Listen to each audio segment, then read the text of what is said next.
பாட்டாளி மக்கள் கட்சியின் நிறுவனர் ராமதாஸ் தற்போது பரப்புரையில் ஈடுபட்டு வருகிறார். அதன் நேரலை காட்சிகளை பார்க்கலாம். பெயர் சொல்லி கூப்பிடுகின்ற அளவுக்கு இவரை விட வயதானவர்களை அண்ணா என்றும் ஐயா என்றும் அம்மா என்றும் மற்றவர்களை தம்பிகள் என்றும் இப்படி ஒரு பாசத்தோடு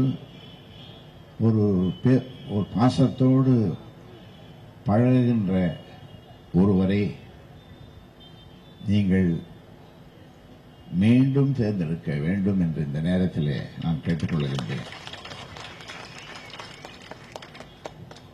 இந்த மாவட்டத்திற்கு பல்வேறு பெருமைகள் உண்டு. இதை முதலிலே செங்கற்பட்டு மாவட்டம் என்றுதான் அழைப்பார்கள். இதற்கு இன்னொரு பெயரும் உண்டு, ஏரி மாவட்டம் என்று பெயர். தமிழ்நாட்டிலேயே அதிகமான ஏரிகள் உள்ள மாவட்டம் இந்த செங்கற்பட்டு மாவட்டம். அது பெயர் மாற்றப்பட்டு காஞ்சிபுரம் மாவட்டம் என்று மாற்றப்பட்டது.